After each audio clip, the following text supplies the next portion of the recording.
Hello दोस्तों, welcome to the cafe IAS. आज हम राइट टू फ्रीडम जो कि आर्टिकल 19 से 22 तक है उनका क्विक रिवीजन करेंगे। So let's start with the article 19 that is right to freedom. Article 19 में 6 राइट हैं। जब वैसे राइट टू फ्रीडम होता क्या है? So it is a one of the fundamental rights guaranteed by the constitution of India.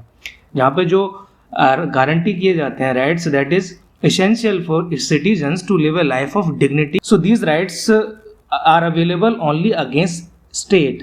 इसका मतलब ये है कि अगर आपके स्टेट आपके राइट टू फ्रीडम को वायलेट करता है तभी ये फंडामेंटल राइट्स आपको अवेलेबल होगा, तभी आप इनको एनफोर्स करवा पाएंगे। तो देख लेते हैं कौन कौन से राइट्स हैं, और ये राइट्स सिर्फ और सिर्फ इंडियंस के लिए अवेलेबल है। So these rights are, one is speech and expression that is it includes freedom of press, advertisement, telecast, programmes, against phone tap, against bandh of political parties and freedom of silence. ये सारे rights speech and expression में covered हैं।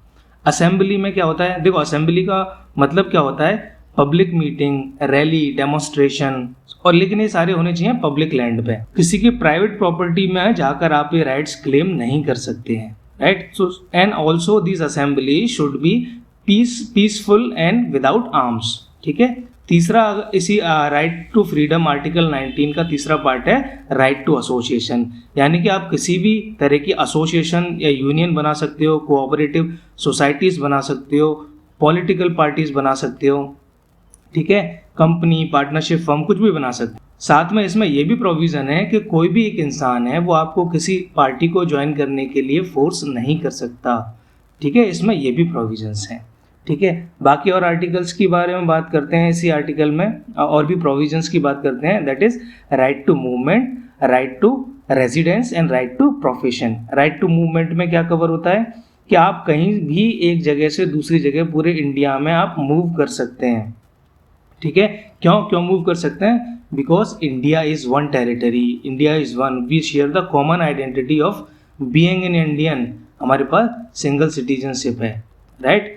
Same goes with the residence. आप कहीं भी किसी भी जगह इंडिया में रह सकते हैं, टेम्परेरीली या फिर परमानेंटली एक जगह पर रह सकते हैं। और साथ साथ में आपको किसी भी तरह के ऑक्यूपेशन को प्रैक्टिस करने की या किसी भी तरह के प्रोफेशन को, ट्रेड को या बिजनेस को कैरी करने की आपके पास स्वतंत्रता है, फ्रीडम है।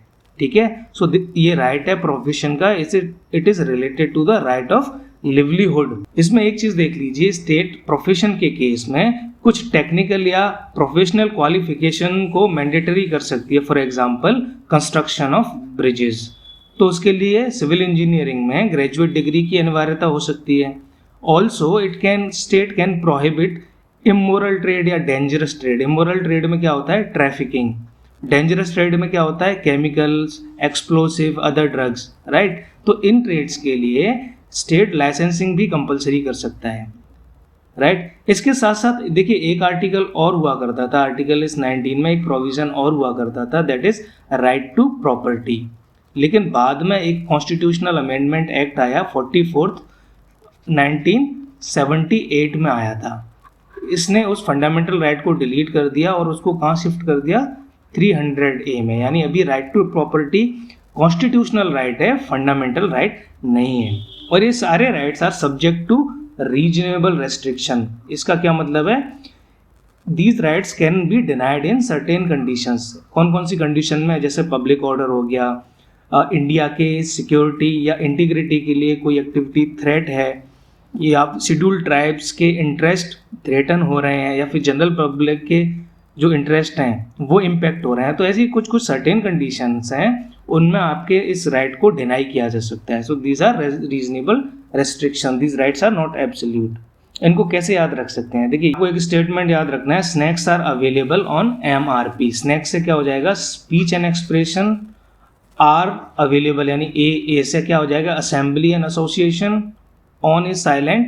MRP से क्या हो जाएगा? Movement, right to movement, right to reside and right to profession, right? तो आपको ये आर्टिकल 19 इस तरह से याद हो जाएगा। मेन प्रोविजन हमने डिस्कस कर लिए हैं। Let's move to the article 20। ये article 20 talks about protection in respect of conviction for offences.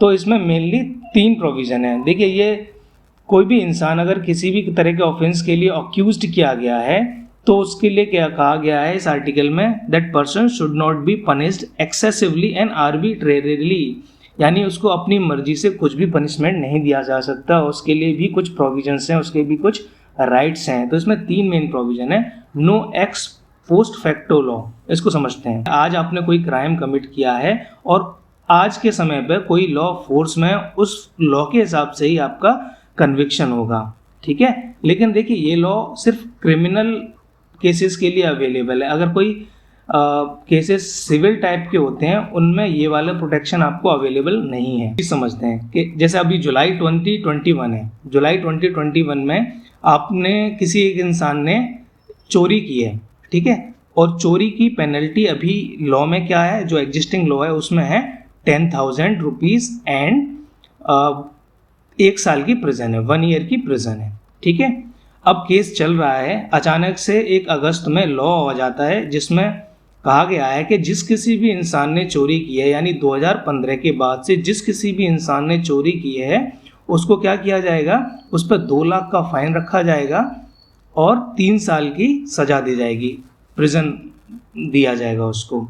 लेकिन ये एप्लीकेबल नहीं होगा क्योंकि हमारे प्रोटेक्शन मिला हुआ है no ex post facto law, retrospectively criminal cases में नहीं लॉ अप्लाई कर सकते, एनफोर्स कर सकते, ठीक है। तो उस पर्सन को जिसने जुलाई में चोरी किया तो उस टाइम जो लॉ अवेलेबल था 10,000 फाइन का और 1 साल सजा का, सिर्फ वही मिलेगा। दूसरा है नो डबल जियोपार्डी। इसका सिंपल सा मतलब है कि एक क्राइम के लिए आपको 2 बार सजा नहीं मिल सकती कोर्ट्स के द्वारा, जुडिशरी के द्वारा।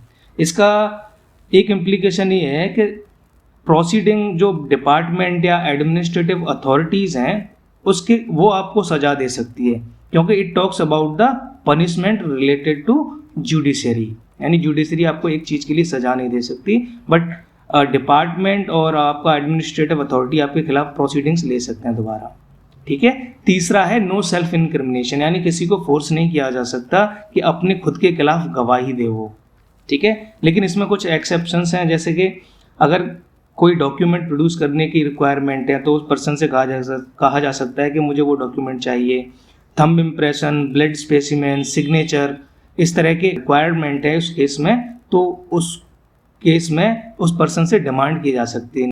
आर्टिकल 21 पे मूव करते हैं। आर्टिकल 21 में क्या है कि protection of life and personal liberty, ठीक है, ये भी सबके लिए अवेलेबल है, यानी कि इंडियंस के लिए और फॉरेन सिटीजन सबके लिए अवेलेबल है, ठीक है। इसमें देखिए कि इसमें कहा गया है कि पहले इसमें कहा गया था कि no person shall be deprived of his life of personal liberty except according to the procedure established by law, यानी कि कोई भी लेजिस्लेचर है अगर उसने कोई लॉ बनाया है प्रॉपर प्रोसीजर फॉलो करके और उसके थ्रू अगर आप किसी की लाइफ एंड पर्सनल लिबर्टी को एनक्रोच कर रहे हैं, so that is possible. Executive आपके खिलाफ कोई एक्शन नहीं ले सकते आर्बिट्रेरी अपनी मर्जी से, लेकिन लॉ में इस तरह से चीज प्रिस्क्राइब की गई है तो वो एक्शन लिया जा सकता है। लेकिन क्या हुआ 1978 में मेनका गांधी केस में कोर्ट ने अब कहा कि नहीं, इस तरह की चीजें सिर्फ एग्जीक्यूटिव एक्शंस के लिए नहीं, लेजिस्लेटिव एक्शंस के लिए भी अवेलेबल होंगी इस तरह के protection. So now due process of law, इसमें क्या करता है, सुप्रीम कोर्ट ने कहा था कि सिर्फ प्रोसीजर ही नहीं देखेंगे हम, लॉ ही नहीं देखेंगे, हम ये भी इंश्योर करेंगे कि लॉ है आपका रीजनेबल हो, फेयर हो और जस्ट है। तो लॉ आपका इन तीनों पैरामीटर्स को फुलफिल करता है कि नहीं, ठीक है। तो अभी due process of law follow किया जाती है, यानी विजडम पे भी क्वेश्चन कर सकता है लॉ के पे। इसमें कौन कौन से राइट इंक्लूड होते हैं, जैसे देखिए सबसे इंपॉर्टेंट है right to privacy, right to privacy इसी राइट्स में इंक्लूड होता है। दूसरा है right to free legal aid, इसमें बहुत सारे राइट्स कवर होता है, right to sleep even, right to speedy trial, right to sustainable development, तो इस तरह के राइट्स हैं और आर्टिकल 21 में कवर होते हैं, राइट। तो अभी हम मूव करेंगे आर्टिकल 21A पे।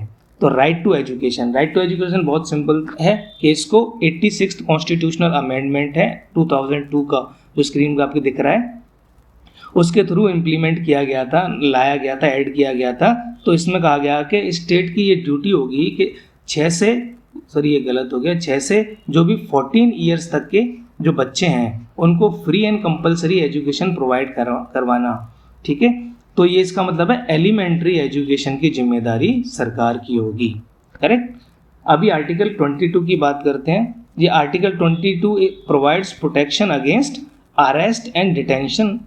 तो डिटेंशन और अरेस्ट किस तरह की हो सकती हैं? आपकी दो तरह की हो सकती हैं, प्यूनिटिव एंड प्रिवेंटिव। देखिए प्यूनिटिव को समझते हैं कि कोई एक पर्सन के द्वारा ऑफेंस कमिट कर दिया गया, ठीक है, उसके बाद ड्यू प्रोसेस ऑफ ट्रायल होगी, कंडक्ट की जाएगी, उसके बाद कोर्ट द्वारा कन्विक्ट किया जाएगा, उस पर्सन को दोषी ठहराया जाएगा और उसके बाद पनिशमेंट दिया जाएगा। यानी कि प्यूनिटिव डिटेंशन का मतलब होता है, अरेस्ट का मतलब होता है कि पहले उसने कोई अपराध कमिट कर दिया, उसके बाद उसको पनिशमेंट मिल रही है। जबकि प्रिवेंटिव में क्या होता है कि it is detention without trial and conviction. तो इसमें क्या होता है कि पर्पज़ ये नहीं होता है कि इंसान को पनिश किया जाए, इसका पर्पज़ ये होता है कि हमें लगता है कि इस इंसान के द्वारा फ्यूचर में कोई भी क्राइम कमिट किया जा सकता है, उसको रोकने के लिए हम आप उसको हिरासत में ले रहे हैं, तो दैट इज़ प्रिवेंटिव डिटेंशन। हमने प्यूनिटिव और प्रिवेंटिव डिटेंशन का मतलब समझ लिया है, तो प्यूनिटिव डिटेंशन को हम और आगे देखते हैं, इसमें कौन से राइट्स अवेलेबल हैं। देखिए जो पर्सन है प्यूनिटिव डिटेंशन के थ्रू उसको डिटेन या अरेस्ट किया जाता है, वो अंडर ऑर्डिनरी लॉ होता है। इसमें कौन कौन से राइट्स अवेलेबल हैं? देखिए पहला है right to be informed on the ground of arrest, उसको बताना है कि आपको क्यों अरेस्ट किया जा रहा है। दूसरा है कि उसको ये राइट है कि वो अपने लॉयर से, लीगल प्रैक्टिशनर से कंसल्ट कर सकता है और अपनी डिफेंस की बात कर सकता है। तीसरा है कि आपको ये राइट है कि आपको 24 घंटे के अंदर मजिस्ट्रेट के पास प्रेजेंट किया जाना है। चौथा राइट है आपको, अगर मजिस्ट्रेट है ऑथराइज नहीं करता आपकी अरेस्ट को, आपको 24 घंटे के अंदर छोड़ दिया जाएगा, ठीक है। लेकिन इसमें कुछ एक्सेप्शन है। एक्सेप्शन में क्या है कि अगर अरेस्ट आपकी कोर्ट के ऑर्डर से होता है या फिर सिविल केसेस में अरेस्ट हो रहा है, जैसे कि फेलियर टू पे इनकम टैक्सेस, ठीक है, या फिर एलियन सब्जेक्ट्स हैं उनका डिपोर्टेशन हो, ठीक है, तो अगेन वही सर्टेन रीजनेबल रेस्ट्रिक्शंस हैं, तो कुछ सर्टेन केसेस में राइट्स अवेलेबल नहीं होते। प्यूनिटिव के बाद हम देख लेते हैं प्रिवेंटिव। प्रिवेंटिव में क्या होता है कि पर्सन डिटेन किया जाता है अंडर प्रिवेंटिव डिटेंशन लॉ, ठीक है। तो इसमें पहला प्रोविजन है कि ये प्रिवेंटिव डिटेंशन लॉ के तहत जो भी डिटेन किया गया है वो डिटेंशन 3 महीने से ज़्यादा का नहीं हो सकता। कब हो सकता है? अगर एडवाइजरी कमेटी एक बनाई गई है जो पार्लियामेंट द्वारा, अगर वो कहती है कि 3 महीने से ज़्यादा हम एक्सटेंड कर दिया जाए डिटेंशन, तो हो सकता है, ठीक है। 44th कॉन्स्टिट्यूशनल अमेंडमेंट जो 1978 का था, उसमें इस पीरियड को डिटेंशन के पीरियड को 3 महीने से 2 महीने तक रिड्यूस कर दिया गया था, लेकिन अभी तक ये एनफोर्स में नहीं आया है, ठीक है। तो अभी भी 3 मंथ्स है डिटेंशन पीरियड, ठीक है। अगर पब्लिक इंटरेस्ट में ये जरूरी हो तो अरेस्ट किया गया है, डिटेन किया गया है जो पर्सन है, उसको इन्फॉर्मेशन नहीं भी दी जा सकती है। तो उसका ऐसा कोई राइट नहीं है कि उसको कंपल्सरीली उसको इन्फॉर्मेशन प्रोवाइड किया जाएगी कि तुम्हें क्यों डिटेन किया जा रहा है। नहीं, अगर पब्लिक इंटरेस्ट में ऐसा ज़रूरी नहीं है तो शेयर नहीं भी की जा सकती है वो इन्फॉर्मेशन, ठीक है। इसमें एक ये भी है कि अगेन उसको अपॉर्चुनिटी दी जाएगी उसके लीगल रिप्रेजेंटेशन के लिए, और इससे रिलेटेड जो भी है लॉज हैं उसके बनाने के लिए पार्लियामेंट ऑथराइज्ड है, यानी कि वो ये भी डिसाइड कर सकती है कि मैक्सिमम डिटेंशन पीरियड कितना होना चाहिए। आपको सिर्फ ये स्टेटमेंट याद रखना है कि free college lectures of education department,